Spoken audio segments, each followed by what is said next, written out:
خدت قرار ان انا نرسم كل يوم حد. السلام عليكم. ازيك يا عم مجيد؟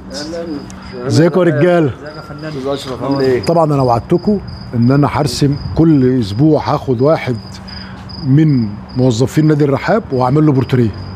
النهارده كان حظك، عشان الناس اللي دايما بتسال فين الصوره بتاعتي، احنا اتفقنا كل اسبوع انا هرسم حد، صح؟ ده كده رابع بورتريه ارسمه لموظفين النادي. وطبعا انا بخص يمكن او انا مهتم شويه بالامن، لاني عايز اقول لكم انتوا فعلا ونعم الرجاله ومظبطين النادي.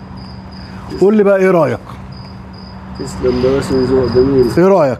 بص كده. خد. ايه رايك؟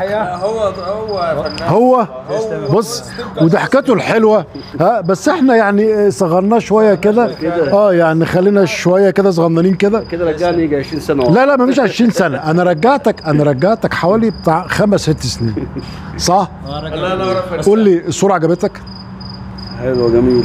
طب اهم من ان الصوره عجبتك، ومتشكرين على الهديه الجميله دي حبيبي. انا مبسوط والله ان انا يعني اقل حاجه اقدر اعملها معاكم، لان فعلا انتوا ما شاء الله عليكم والله. يعني انا ببسط جدا لما اكون داخل النادي ويكون حد من افراد الامن ما يكونش عارفني. يعني احيانا انتوا بتتغيروا، انا متعود اخش من البوابه دي فبيوقفني، انا ببسط ان جيت للحق، بقول لا كده حلو، لان معنى كده ان انتوا مش بتدخلوا اي حد.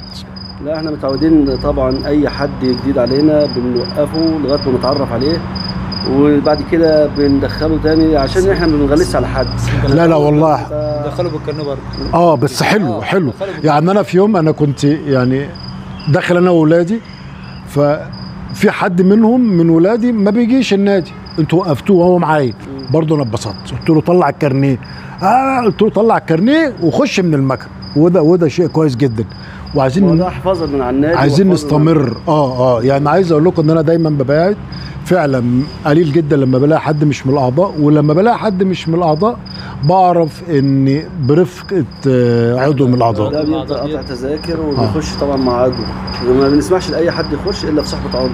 متشكرين ليكم والله وكتر خيركم. يلا سلام عليكم، مبروك عليك. سلام عليكم. اخش بقى اشرب القهوه بتاعتي في لابار. يلا سلام عليكم.